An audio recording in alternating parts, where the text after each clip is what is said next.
यार, तू बड़ी खुश नसीब है। तेरी बेटी है। शोभा बोली। बेटियां माता पिता का दुख दर्द हृदय से महसूस करती हैं। नहीं यार, मत पूछ। आजकल की बेटियों के हाल वे हमारे समय की बेटियां होती थीं, जो माता पिता विशेषकर माँ का दुख दर्द शिद्दत से महसूस करती थीं। आजकल की बेटियां तो माता पिता का सिर दर्द बनकर बेटों से ओढ़ लेती प्रतीत होती हैं। तेरी बेटी नहीं है ना, इसलिए कह रही है ऐसा। एक बेटी की माँ जयंती बोली। बेटी से अच्छी आजकल बहू होती है। बेटी तो हर बात पर मुंह तोड़ जवाब देती है, पर बहू दिल ही दिल में भले ही बड़बड़ाए, पर सामने फिर भी लिहाज करती है, कहना सुन लेती है। आजकल की बहुओं से लिहाज की उम्मीद करना, तौबा तौबा। मुंह से कुछ नहीं बोलेंगी, पर हाव भाव व आंखों से बहुत कुछ जता देंगी। रक्षा ने जयंती का प्रतिवाद करते हुए कहा, जिन बेटियों का तू अभी अभी गुणगान कर रही थी, आखिर वही तो बहुएं बनती हैं। ऊपर से थोड़े ही ना उतर आती हैं। ऐसा नाको चने चबवाती हैं आजकल की बहुएं, बस अंदर ही अंदर दिल महसूस कर रह जाओ। बेटे पर ज्यादा हक नहीं जता सकते, वरना बहू उसे माँ का लाडला कहने से नहीं चूकेगी। शोभा दोनों की बातें मुस्कुराती हुई सुन रही थी। एक लंबा निश्वास छोड़ती हुई बोली, अब मैं क्या जानूं कि बेटियां कैसी होती हैं और बहू कैसी। ना ही मेरी बेटी है और ना बहू।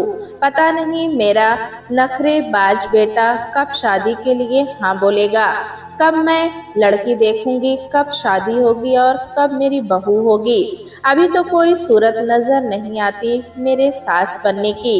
जब तक नहीं आती तब तक मस्ती मार।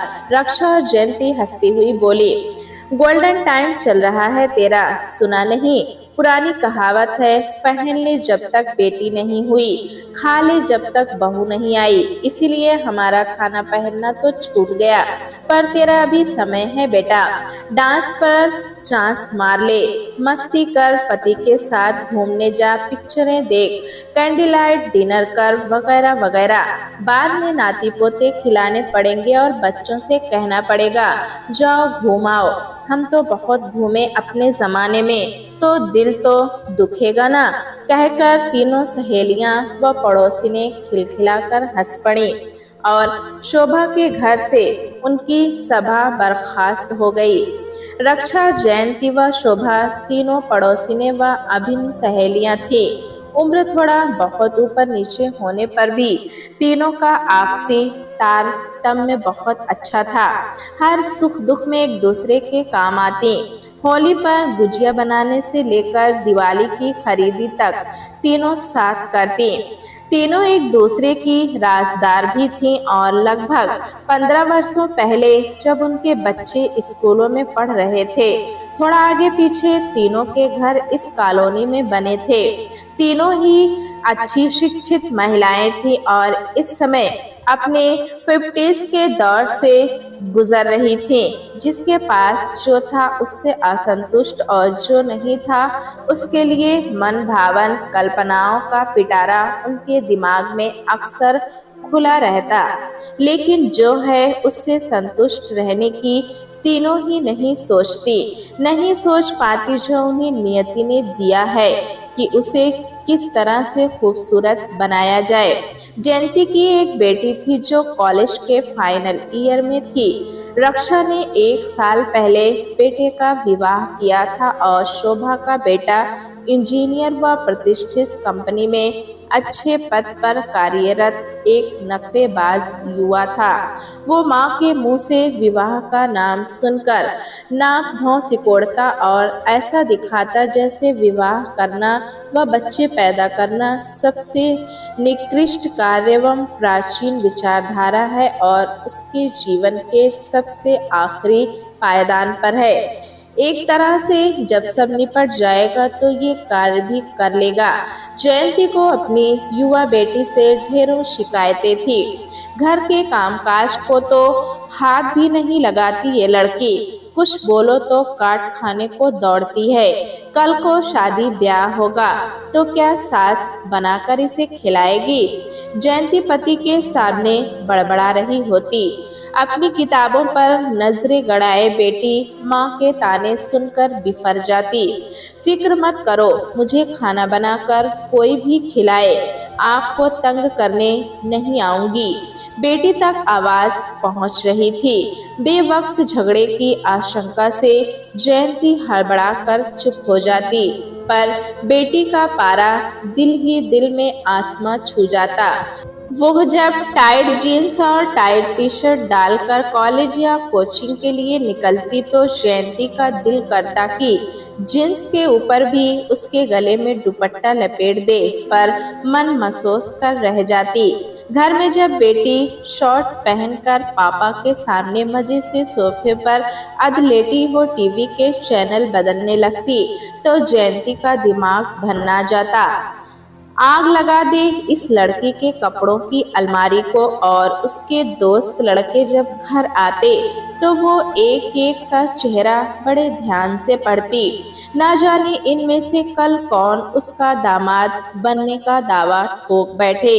रोज रोज घर को सिर पर उठा माँ से झगड़ा करने वाली बेटी ने जब एक दिन प्यार से माँ के गले में बाहें डाली तो किसी अनहोनी की आशंका से जयंती का हृदय कांप गया।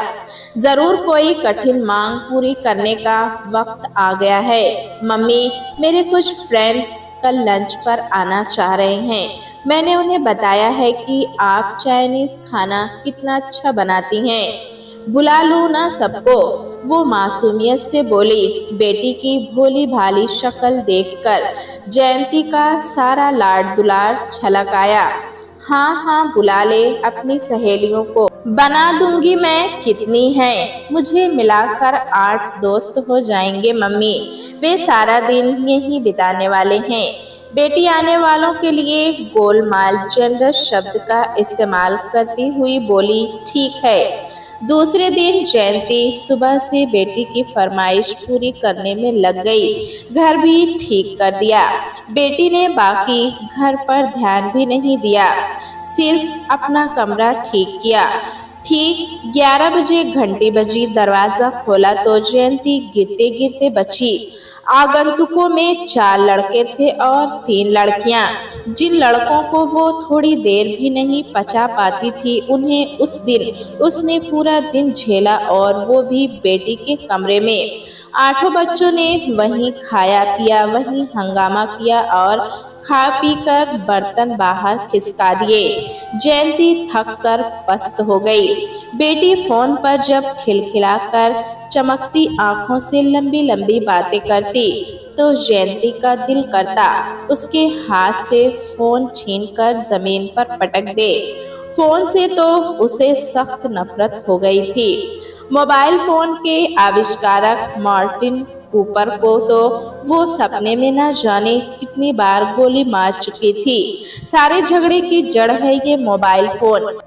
बेटी कभी अपने दोस्तों के साथ पिकनिक पर जाती तो कभी लॉन्ग ड्राइव पर। हाँ, इन मस्तियों के साथ एक बात जो उन सभी युवाओं में वो स्पष्ट रूप से देखती, वो थी अपने भविष्य के प्रति सजगता।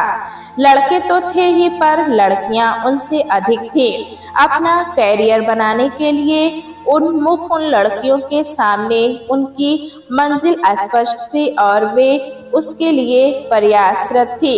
घर गृहस्थी के काम, विवाह आदि के बारे में तो वे बात भी ना करती, ना उन्हें कोई दिलचस्पी थी। जयंती जब इन युवा लड़कियों की तुलना अपने समय की लड़कियों से करती तो पसोपेश में पड़ जाती। उसका जमाना भी तो कोई बहुत अधिक पुराना नहीं था, पर कितना बदल गया है। लड़कियों की जिंदगी का उद्देश्य ही बदल गया है। कभी लगता उसका खुद का जमाना ठीक था, कभी लगता इनका जमाना अधिक सही है। लड़के लड़कियों की सहज दोस्ती के कारण इस उम्र में आए स्वाभाविक संवेग आवेग इसी उम्र में खत्म हो जाते हैं और बच्चे उनकी पीढ़ी की अपेक्षा अधिक प्रैक्टिकल हो जाते हैं। पर फिर दिमागधारा दूसरी तरफ मुड़ जाती और वो शोभा व रक्षा के सामने अपनी बेटी को लेकर अपना रोना रोती रहती। उसके भविष्य को लेकर निराधार काल्पनिक आशंकाएं जताती रहती। उधर रक्षा की बहू भी तो कोई पुरानी फिल्मों की नायिका ना थी। आखिर जयंती की बेटी जैसी ही एक लड़की रक्षा की बहू बनकर घर आई थी। अभी एक ही साल हुआ था विवाह हुए, इसीलिए गृहस्थी के कार्य में वो बिल्कुल अनगढ़ थी। हाँ, बेटा बहू दोनों एक दूसरे के प्यार में डूबे रहते। सुबह देर से उठते, बेटा भाग दौड़ कर तैयार होता, माँ का बनाया नाश्ता करता और ऑफिस की तरफ दौड़ लगा देता। थोड़ी देर बाद बहू भी चेहरे पर मीठी मुस्कान लिए तैयार होकर बाहर आती और रक्षा उसे भी नाश्ते की प्लेट पकड़ा देती। बहू के चेहरे पर दूर दूर तक कोई अपराध बोध न होता कि उसे थोड़ा जल्दी उठकर काम में सास का हाथ बटाना चाहिए था। इतना तो उसके दिमाग में भी न आता। रक्षा सोचती, चलो सुबह ना सही, अब लंच और डिनर में बहू कुछ मदद कर देगी। पर नाश्ते के बाद बहू आराम से लैपटॉप सामने खींचती और डाइनिंग टेबल पर बैठकर नेट पर अपने लिए नौकरी ढूंढने में व्यस्त हो जाती। वो अपनी लगी लगाई नौकरी छोड़कर आई थी, इसलिए अब यहाँ पर नौकरी ढूंढ रही थी। पायल छनकाती बहू का ख्वाब देखने वाली रक्षा का वो सपना तो ढेर हो चुका था। बहू के वेस्टर्न कपड़े पचाने बहुत भारी पड़ते थे। शुरू शुरू में आस पड़ोस की चिंता रहती थी, पर किसी ने कुछ ना कहा। सभी अधेड़ तो इस दौर से गुजर रहे थे। वे इस नई पीढ़ी को अपनी पुरानी नजरों से देख परख रहे थे। बेटा शाम को ऑफिस से आता तो रक्षा सोचती कि बहू उनके लिए ना सही अपने पति के लिए ही चाय बना दे, पर बेटा जो कमरे में घुसता तो गायब हो जाता। कभी दोनों तैयार होकर बाहर आते, मम्मी हम बाहर जा रहे हैं, खाना खाकर आएंगे। उसके उत्तर का इंतजार किए बिना वे निकल जाते और रक्षा इतनी देर से मेहनत कर बनाए खाने को घूरती रह जाती। पहले नहीं बता सकते थे, बेटे के विवाह के बाद उसका काम बहुत बढ़ गया था। आई तो एक बहू ही थी, पर उसके साथ एक नया रिश्ता आया था। रिश्तेदार आए थे जिनको सहेजने में उसकी ऐसी की तैसी हो जाती थी। बेटे बहू के अनियमित व अचानक बने प्रोग्रामों की वजह से उसकी खुद की दिनचर्या अनियमित हो रही थी। अच्छी माँ व सास बनने के चक्कर में वो पिस रही थी। बच्चों की हमेशा बेसिर पैर की दिनचर्या देखकर उसने बच्चों को घर की एक चाबी ही पकड़ा दी कि वे जब भी कहीं जाएं तो चाबी साथ लेकर जाएं, क्योंकि उनकी वजह से वे दोनों कहीं नहीं जा पाते। रसोई में मदद के लिए एक कामवाली का इंतजाम किया, तब जाकर थोड़ी समस्या सुलझी। अब बहू को नौकरी मिल गई थी, सो वो भी बेटे के साथ घर से निकल जाती और उससे थोड़ी देर पहले ही घर वापस आती। वह सीधे अपने कमरे में घुसकर आराम करती। रक्षा सोचती, मजे हैं आजकल की लड़कियों के, शादी से पहले भी अपनी मर्जी की जिंदगी जीती हैं और बाद में भी। एक उसकी पीढ़ी थी, पहले माँ बाप का डर, बाद में सास ससुर और पति का डर, और अब बेटे और बहू का डर। आखिर अपनी जिंदगी कब जी हमारी पीढ़ी ने। रक्षा की सोच भी जयंती की तरह नई पुरानी पीढ़ी के बीच झूलती रहती। कभी अपनी पीढ़ी सही लगती, कभी आज की। उनकी खुद की पीढ़ी ने तो विवाह से पहले माता पिता की भी मौका पड़ने पर जरूरत पूरी की। संस्कारी बहू रही तो ससुराल में सास ससुर के अलावा बाकी परिवार की भी सास संभाल की, और अब बहू बेटों के लिए भी कर रहे हैं। कल इनके बच्चे भी पालने पड़ेंगे। शिक्षित रक्षा सोचती, आखिर महिला सशक्तिकरण का युग इसी पीढ़ी के हिस्से आया है, पर उनकी पीढ़ी की महिलाएं कब इस सशक्तिकरण का हिस्सा बनेंगी। जिन पर पति नाम के जीव ने भी पूरा शासन किया, रुपये भी गिन कर दिए, जबकि खुद ने अच्छा खासा कमा लाने लायक शिक्षा अर्जित की थी। कैसा महिला सशक्तिकरण, वो आश्चर्य से कहती और जयंती व शोभा के आगे बड़बड़ाकर अपनी भड़ास निकालती। उसकी ये विचारधारा उन दोनों शिक्षित महिलाओं को भी प्रभावित करती, पर बाहरी तौर पर, क्योंकि वे सीधी तौर पर तीसरी पीढ़ी से अभी प्रभावित नहीं हो रही थी। पर शोभा उन दोनों के अनुभव सुन सुनकर बहू के बारे में तरह तरह के पूर्वाग्रहों से ग्रस्त हो बैठी थी। पहले तो बेटा ही इतना नखरेबाज था, ऊपर से बहू ना जाने कैसी हो।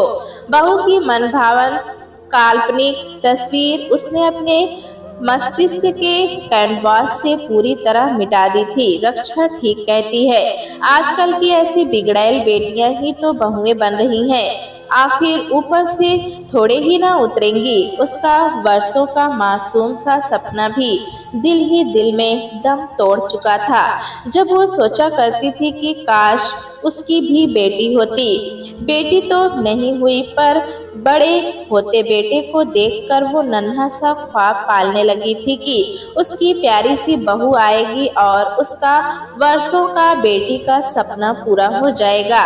पर रक्षा की बातों से उसने ये उम्मीद भी छोड़ दी थी। अब वो मन ही मन हर आने वाले संकट के लिए तैयार हो गई थी। वो उम्र में उन दोनों से थोड़ी छोटी थी। पति की अच्छी आय के चलते उसका घर भी उन दोनों से बड़ा था। उसने सोच लिया था कि बहू के साथ ज्यादा मुश्किल हुई तो बेटे बहू को ऊपर के पोर्शन में शिफ्ट कर देगी। रक्षा सही कहती है, हमारे लिए महिला सशक्तिकरण के माने कब आकार लेगा। बेटे ने 31वें साल में कदम रख दिया था। अब वो भी चाह रही थी कि बेटे का विवाह कर वो अपनी जिम्मेदारियों से निवृत्त हो जाए।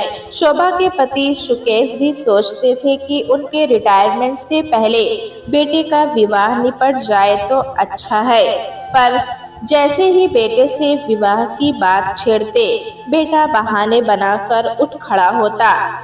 जब भी किसी रिश्ते के बारे में बात चलती, बेटा हवा में उड़ा देता। जब भी किसी लड़की की तस्वीर दिखाई जाती तो परे खिसका देता। ये देखते देखते एक दिन वो उखड़ ही गई।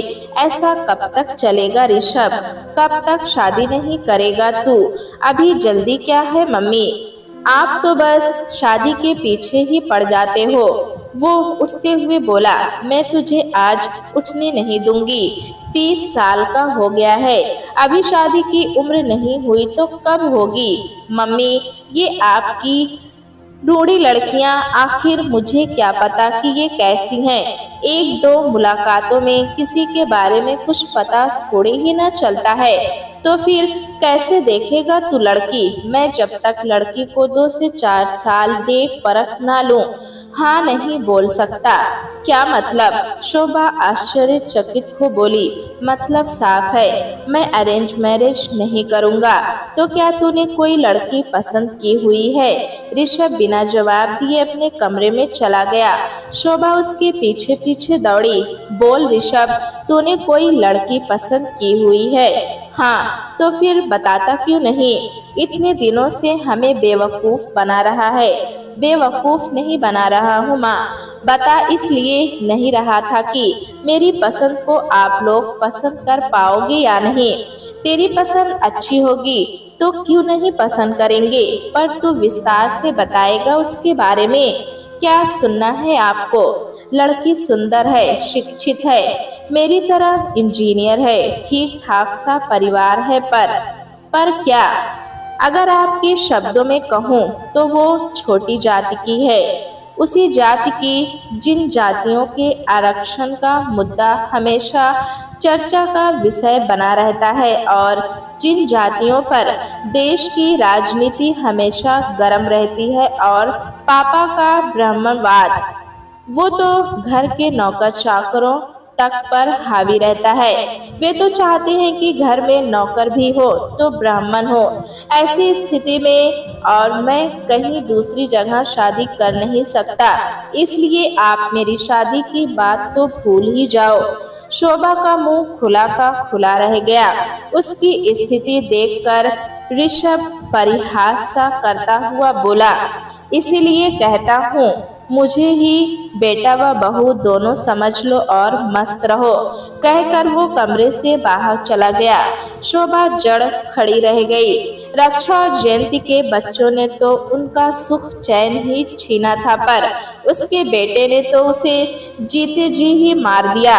घर से भी साधारण और जाति से भी छोटी जिस लड़की के आने से पहले ही दिल में फांस चुभ गई हो, दिलों में दीवार खड़ी होने की पूरी संभावना पैदा हो गई, उसके घर में आने पर क्या होगा सोचा जा सकता है। बेटा तो फिर से अपनी दिनचर्या में मस्त और व्यस्त हो गया, पर उसे ज्वालामुखी के शिखर पर बैठा गया। उसे पता था बेटे के हाथ पीले करने हैं तो बात तो माननी ही पड़ेगी।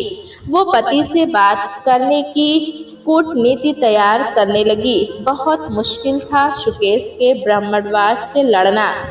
कई बार तो उसकी खुद की भी बहस हो जाती थी इस बात पर सुकेश से, पर उसे नहीं पता था कि ऋषभ उसे इस नैतिक दुविधा में डाल देगा। खैर, डरते घबराते जब उसने सुकेश को बताया तो घर कुरुक्षेत्र का मैदान बन गया। युद्ध का आगाज हो जाने के कारण वो बिना किसी जतन के बेटे के पाले में फेंक दी गई और सुकेश अपने पाले में अकेले रह गए। नित पोत गोले दागे जाते थे। दोनों पक्ष व्यंग्यबाणों से एक दूसरे को घायल करने में कोताही न बरतते। कई तरह के तर्क वितर्क होते, पर महिला सशक्तिकरण का भूत कुछ कुछ शोभा के दिमाग को वशीभूत कर चुका था, इसलिए वो डटी रही। आखिर सुकेश को अपने तीर तर्कश जमीन पर रखने ही पड़े। असहाय शत्रु की तरह वे शरण में आ गए इस शर्त पर कि विवाह के बाद बेटे बहू ऊपर के पोषण में रहेंगे। इस बात को ऋषभ व शोभा दोनों मान गए और दोनों पक्षों की सफल वार्ता के बाद विवाह विधि विधान से संपन्न हो गया। ऋषभ ने अपने कपड़ों की अटैची उठाई और दान में मिले पलंग व 4 बर्तनों के साथ एक गैस का चूल्हा खरीदा और ऊपर के पोर्शन में अपनी गृहस्थी बसा ली। शोभा तो बहू को लेकर पहले ही कई तरह के पूर्वाग्रहों से ग्रस्त थी, ऊपर से छोटी जाति की लड़की। हालांकि वो बहुत ज्यादा जातिवाद नहीं मानती थी, पर फिर भी इस स्तर की जाति तक जाना रूढ़िवादिता से ग्रसित उसका मन भी बहुत खुलकर बहू को अपना नहीं पा रहा था। इसलिए उसने भी पति सुकेश को मनाने की कोशिश नहीं की। बहू बेटे विवाह के अगले दिन 10 दिन के हनीमून ट्रिप पर निकल गए। उसने भी विवाह के बाद के कार्य रिश्तेदारों में मिठाई कपड़े वगैरह का लेन देन निपटाया। अपने निकट रिश्तेदारों का इस विवाह में मूड जो उखड़ा था उखड़ा ही रहा।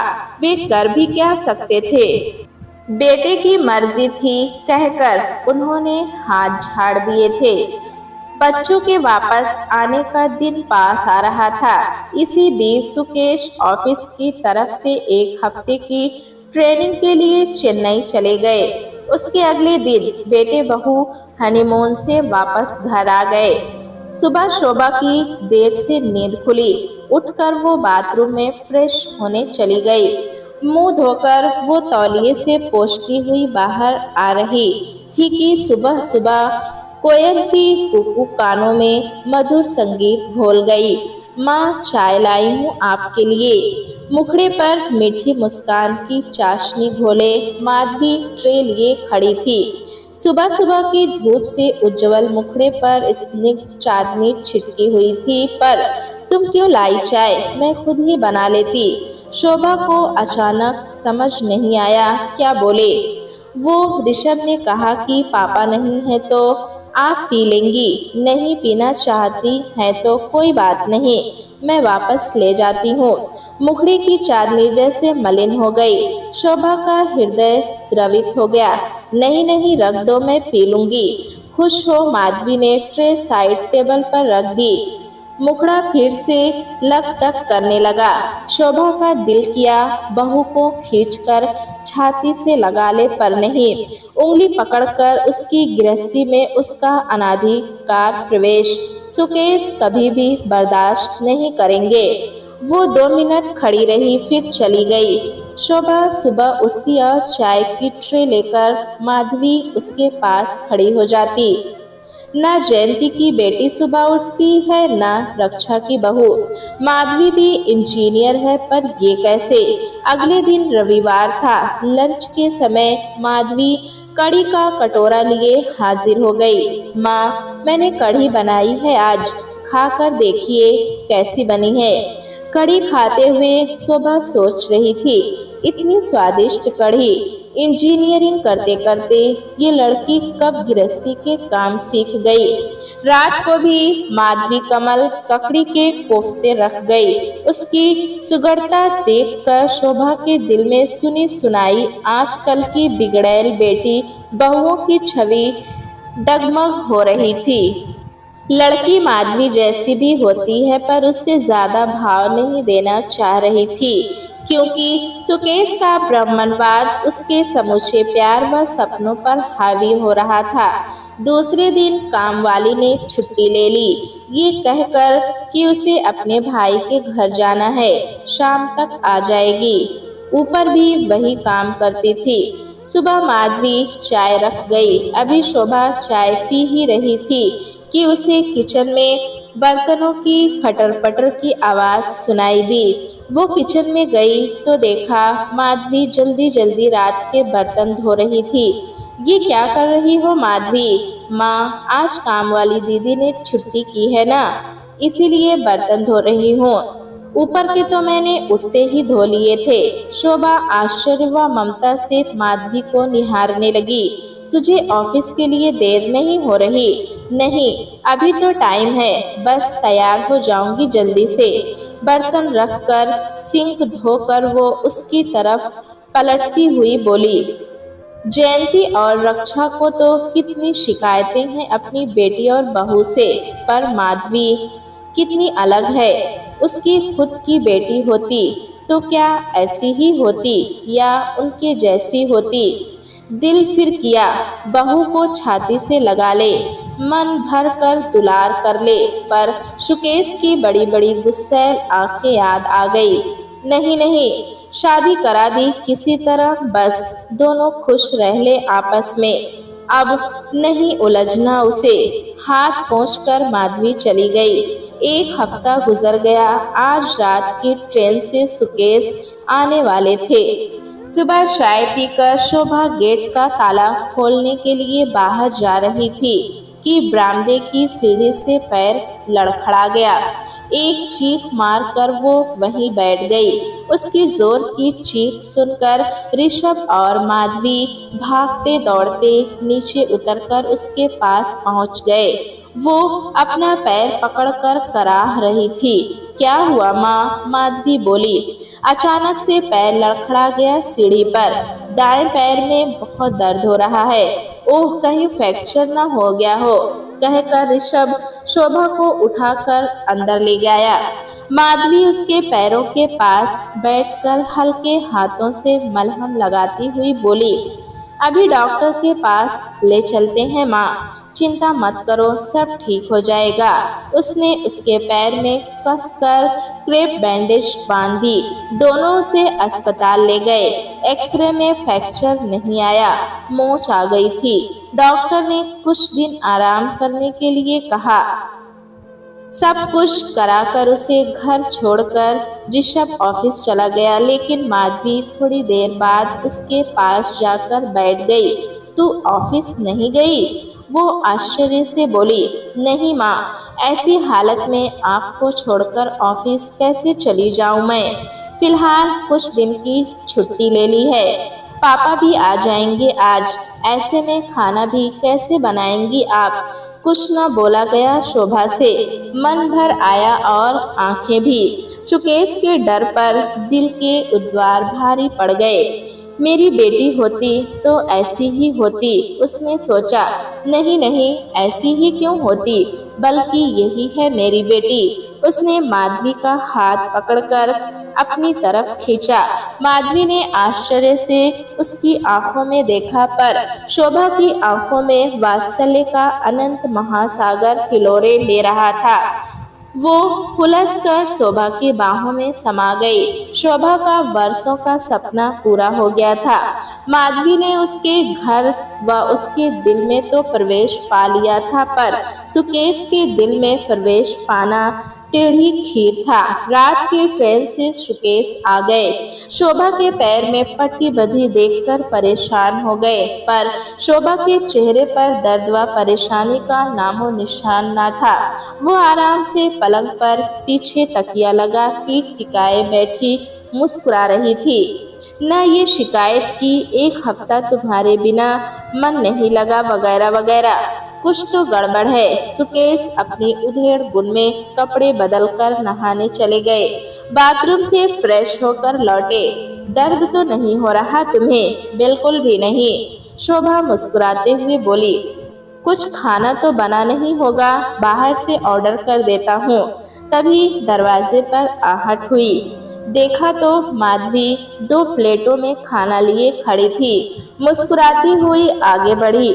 एक प्लेट माधवी को पकड़ा दी बिना झिझके। सुकेश से बिना डरे शोभा ने प्लेट पकड़ ली। सुकेश आश्चर्य से माधवी को देख रहे थे।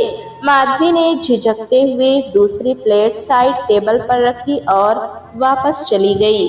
शोभा इत्मीनान से खाना खाने लगी। तुम कब से खाने लगी हो इसके हाथ का? सुकेश के स्वर में क्रोध भरा था। तरीके से बात करो सुकेश, वो तुम्हारे बेटे की पत्नी है और इस घर की बहू। अब तो जाति हमारी वही उसकी।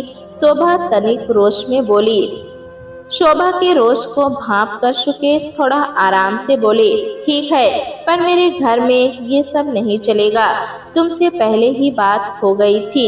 ये शादी मैंने सिर्फ ऋषभ की जिद के कारण की थी, वरना इतनी छोटी जाति में तुम जानती हो मुझे तो चोट लगी थी, खाना बना नहीं सकती थी, और वैसे भी मैं तो कभी ब्राह्मणवाद के पीछे इतनी पागल भी नहीं रही हूँ।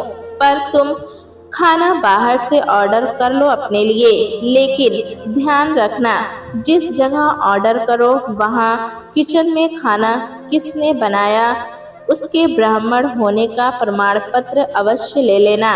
शोभा विद्रूप स्वर में बोली। सुकेश ठगे से शोभा को देखने लगे। हाँ हाँ, ऐसे क्या देख रहे हो?